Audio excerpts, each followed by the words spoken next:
selamat pagi. Kita bertemu lagi pagi hari ini pada Chapel. Yo, Ibu Yuni percaya setiap anak-anak yang ada di rumah tetap dalam keadaan yang sehat ya.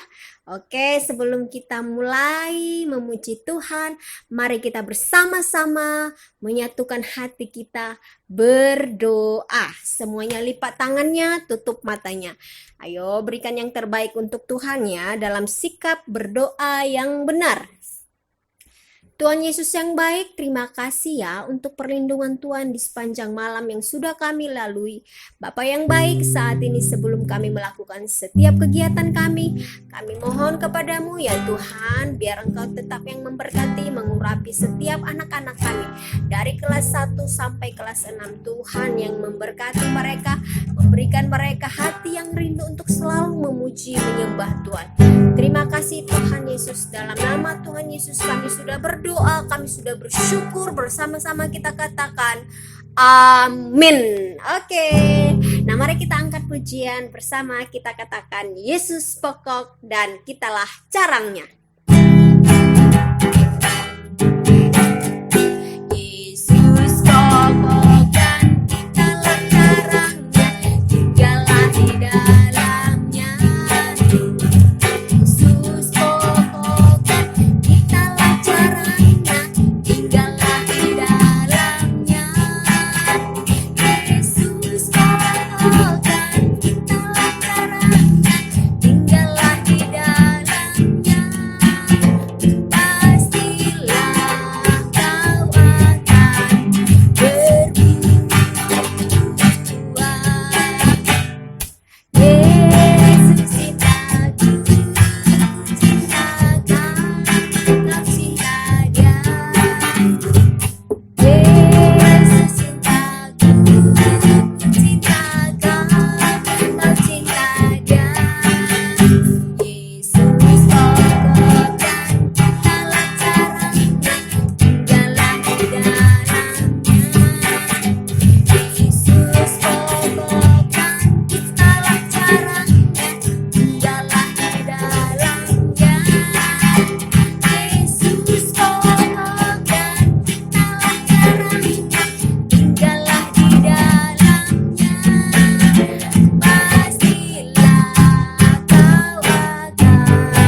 Biarlah setiap kita menjadi anak-anak yang berbuah di dalam keluarga, di dalam lingkungan kita. Oke ya.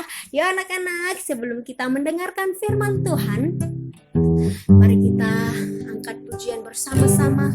Katakan bahwa Tuhan itu sangat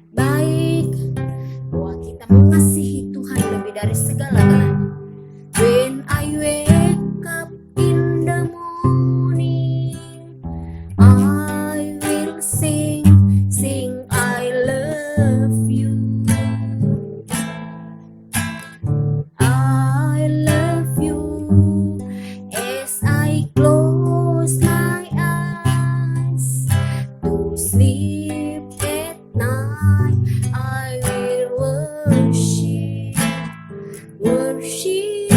you. I love you, I love you. I love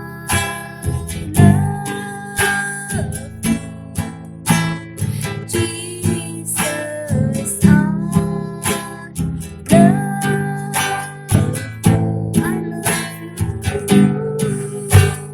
I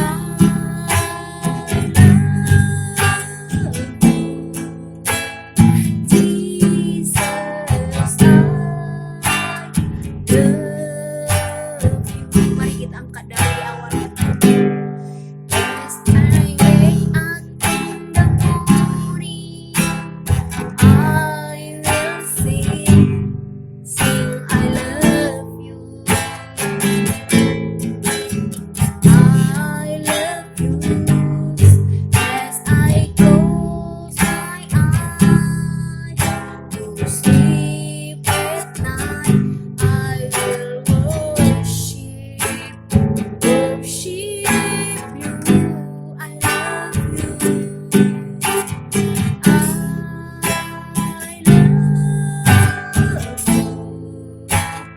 Jesus, I love you.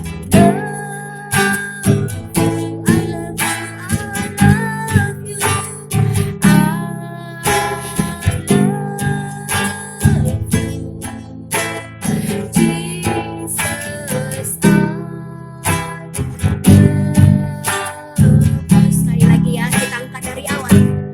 When I wake up in the morning, I will sing I love you. I love you. As I close my eyes to sleep at night, I will worship you.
Shalom anak-anak, selamat pagi. Harapan ibu semuanya dalam keadaan sehat, dalam keadaan yang diberkati Tuhan ya.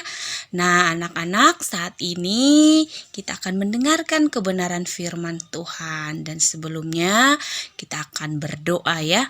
Yuk kita satu di dalam doa. Tuhan Yesus yang maha baik, kami sangat bersyukur di pagi hari ini kami boleh memuji memuliakan Engkau lewat ibadah kami. Dan saatnya Tuhan kami akan mendengarkan kebenaran firman-Mu. Kami memohon pimpinan dari Roh-Mu yang kudus. Baik kami yang menyampaikan ataupun anak-anak-Mu yang sedang mendengarkan di rumah. Biarlah Tuhan yang boleh memberkati kami semua. Sehingga firman-Mu yang boleh kami baca, yang boleh kami dengar, itu boleh menjadi sesuatu kekuatan yang baru dalam kami menjalani kehidupan yang telah Engkau anugerahkan bagi kami. Kami boleh menjadi pelaku dari firman-Mu ya Tuhan.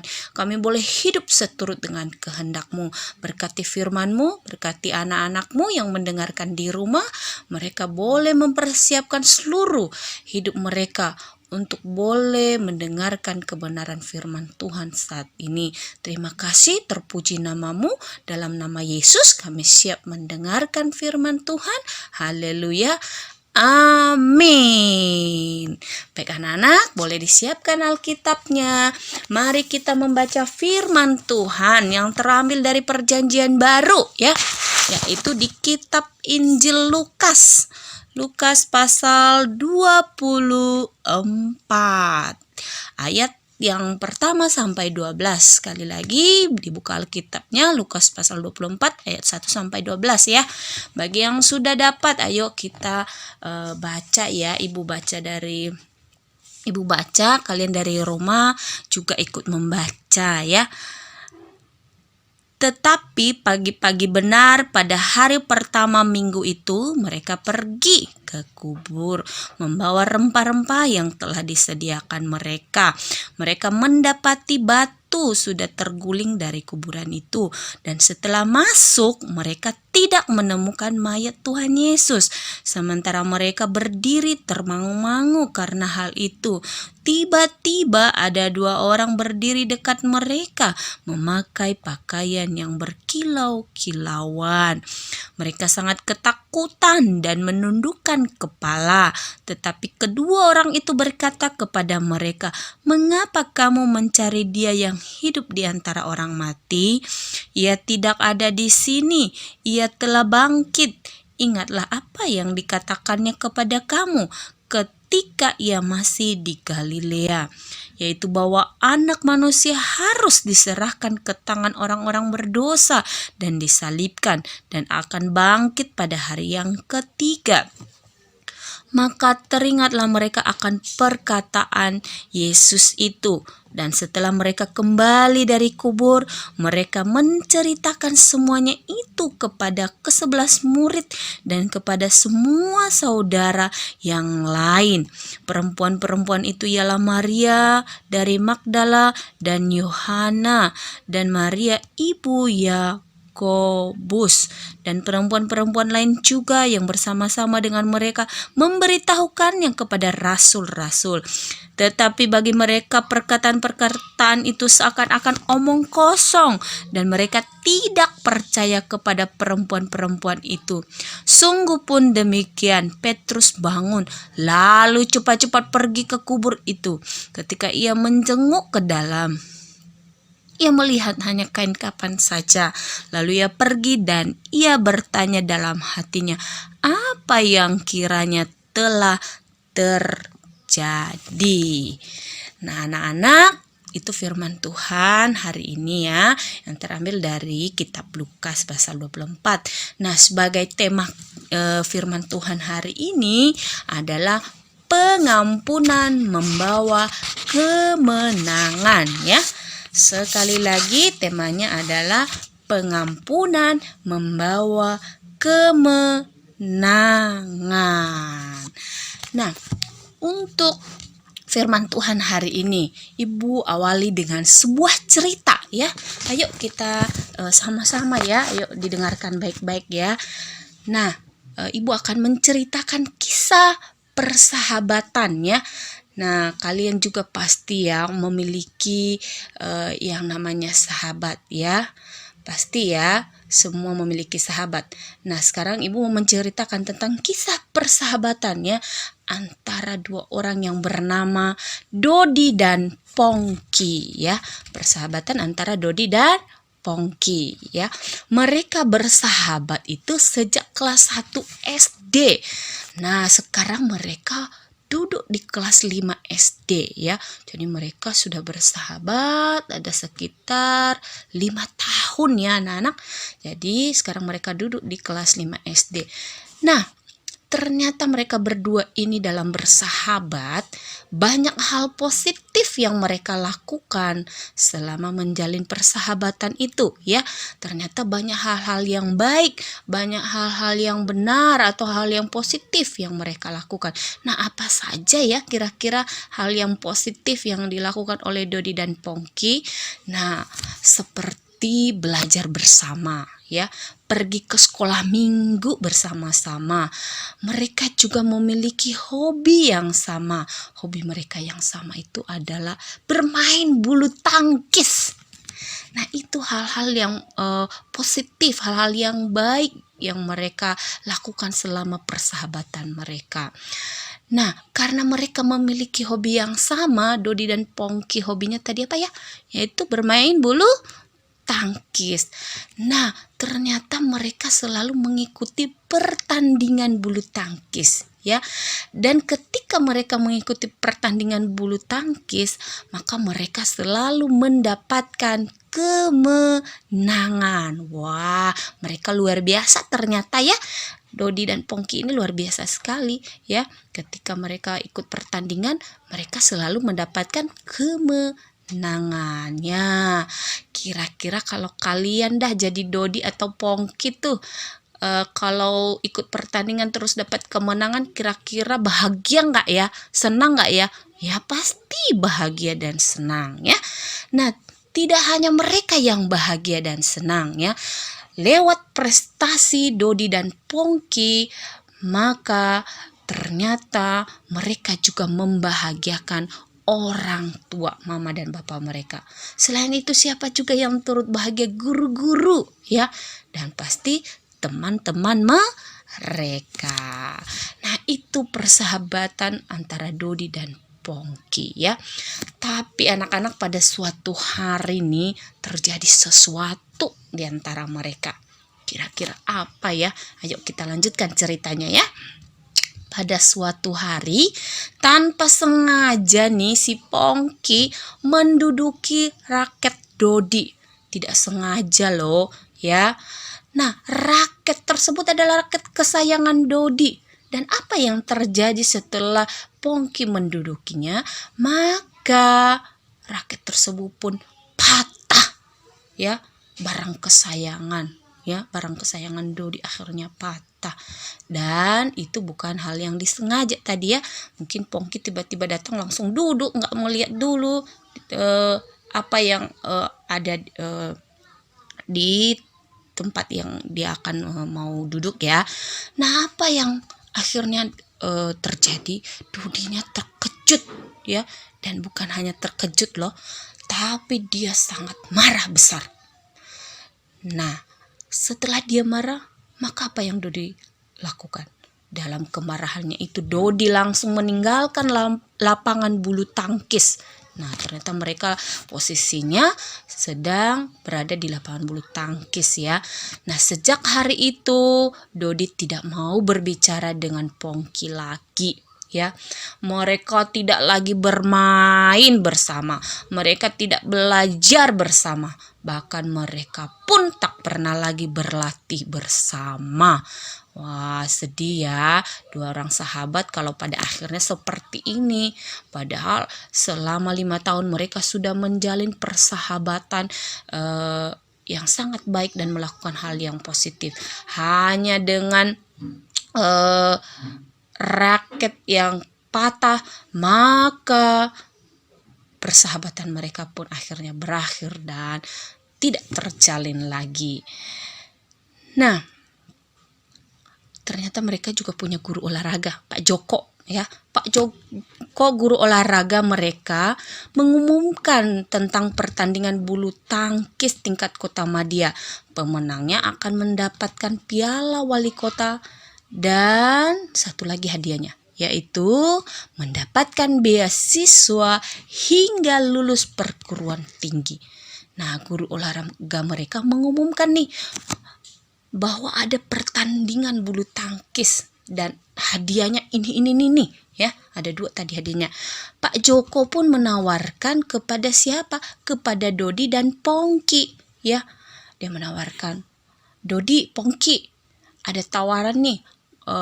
buat pertandingan ya. Seandainya menang maka akan mendapatkan hadiah loh ya. Tapi apa yang terjadi dengan mereka? Mereka tidak mengambil kesempatan itu ya. Mereka menolaknya. Akhirnya Pak Jokonya gimana? Ketika mereka menolaknya, Pak Jokonya kecewa ya. Pak Joko kecewa karena biasanya mereka selalu penuh semangat menyambut tawaran untuk ikut bertanding. Biasanya ya kalau ada tawaran bertanding mereka selalu semangat. Akhirnya Pak Joko pun mencari tahu apa sih yang terjadi di antara mereka. Akhirnya Pak Joko tahu bahwa ternyata mereka sedang perang dingin ya, atau istilahnya mereka sekarang sudah hubungan persahabatan mereka lagi tidak baik. Akhirnya Pak Joko memfasilitasi mereka untuk saling berbaikan ya, mengajak mereka untuk saling berbaikan. Nah awalnya si Dodi dan Pongki agak terpaksa untuk bersalaman ya. Tetapi apa yang terjadi setelah mereka bersalaman? Mereka lebih ceria, tidak lagi kesal ya. Dodi dapat memaafkan Pongki ya. Selain mereka saling memaafkan, mereka juga saling berpelukan ya. Akhirnya apa yang mereka rasakan? Pongki merasa plong ya, atau lega karena Dodinya tidak marah lagi ya. Ia merasa plong dan lega karena Dodi sudah memaafkan kesalahannya ya. Nah setelah itu mereka akhirnya giat berlatih ya untuk bertanding, mengikuti pertandingan bulu tangkis. Nah, atas bimbingan Pak Joko dan kekompakan mereka, akhirnya nih Dodi dan Pongki menjadi pemenang. Wah, luar biasa ya. Jadi, coba kita bayangkan, jika Dodi dan Pongki terus bermusuhan, kira-kira apa yang terjadi? Nah, jika Dodi dan Pongki terus bermusuhan, Dodi terus jengkel, kemudian Pongki juga terus merasa bersalah, maka pasti tim mereka ini berdua tidak mungkin menang. Tidak akan mendapatkan hadiah. Apa hadiahnya tadi ya? Ada piala, ada beasiswa ya. Beasiswanya hingga lulus perguruan tinggi. Wah, luar biasa itu hadiahnya ya. Nah, jika mereka terus bermusuhan, maka hadiah tersebut tidak akan mereka dapatkan. Nah, anak-anak, ternyata ya pengampunan membawa damai sejahtera. Dari cerita Pongki dan Dodi kita bisa belajar bahwa pengampunan itu membawa damai sejahtera bagi orang yang mengampuni dan juga bagi orang yang diampuni. Nah, sama halnya dengan firman Tuhan hari ini ya. Tuhan Yesus juga sudah memberikan dirinya menjadi tebusan bagi banyak orang, bagi ibu, bagi anak-anak semua, supaya banyak orang bisa terselamatkan ya. Pengorbanan Yesus membuat Yesus harus mati di kayu salib. Jadi, apakah dengan kematian Yesus berarti terjadi kekalahan? Apakah kematian Yesus berarti kekalahan? Nah, dari ayat firman Tuhan yang kita baca ya, bacaan kita membuktikan bahwa Yesus tidak kalah ya. Ketika orang lain ya menganggap bahwa hukuman dan kematian Yesus adalah sebuah kekalahan, tapi justru Yesus menunjukkan bahwa kuasa dan kasih-Nya melalui hukuman dan kematian yang dijalaninya itu menunjukkan bahwa Yesus ya sangat mengasihi kita. Yesus mengampuni kita ya. Di firman Tuhan hari ini ya, firman Tuhan hari ini mengajarkan kita ya, mengajarkan kita bahwa pengorbanan Yesus dan pengampunannya membawa kemenangan. Seperti Dodi dan Pongki tadi, mereka saling mengampuni, saling berbaikan kembali, akhirnya mereka meraih kemenangan ya. Jadi sebagai pemenang yang telah dimenangkan oleh Tuhan Yesus ya, marilah kita juga belajar seperti Yesus, yaitu mau mengampuni orang yang bersalah kepada kita ya. Jika bersedia mengampuni orang lain, itu berarti kita menang melawan hawa nafsu kita ya. Kita menang melawan perbuatan yang tidak baik. dan kita pun menjadi anak-anak pemenang ya, anak-anak yang taat kepada Tuhan ya. Oke, itu saja firman Tuhan hari ini. Ibu kembalikan kembali kepada Ibu Yurni. Baik anak-anak, kita sudah selesai mendengarkan firman Tuhan. Biar firman hari ini dapat menjadi rema dalam hidup kita. Oke, sebelum kita menutup di dalam doa bersama-sama, kita angkat pujian bagi Tuhan tak ada yang mustahil.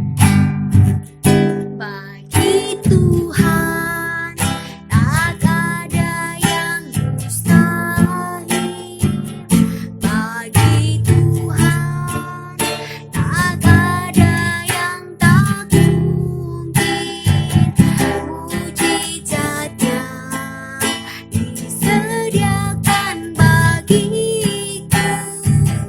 Ku diangkat dan dipulihkannya. Bagi Tuhan tak ada yang mustahil.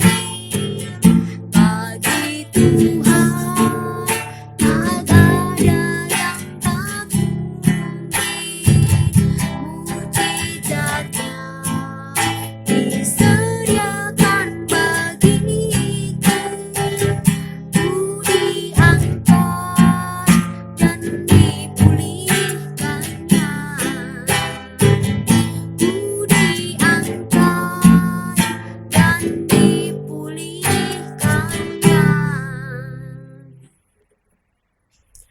Terima kasih Tuhan, saat ini kami mau belajar, biarlah Tuhan yang selalu menyertai kami. Kami berdoa ya Tuhan, biar Engkau memberikan kekuatan, kepintaran, semangat di dalam belajar bagi setiap anak-anak kami yang mengikuti pembelajaran dari rumah, sehingga mereka dapat menyelesaikan tugas-tugas mereka dengan baik. Terima kasih Tuhan, biarlah berkat-Mu juga tercurah atas setiap orang tua yang mendampingi setiap anak-anak kami di dalam belajar dari rumah. Terima kasih Tuhan, bahkan kami setiap guru-guru selalu Tuhan berikan kekuatan yang lebih lagi. Terima kasih Bapa yang baik, hanya di dalam nama Tuhan Yesus kami sudah berdoa, kami sudah bersyukur. Bersama-sama kita katakan amin. Baik anak-anak, selamat belajar, tetap semangat. Tuhan Yesus memberkati.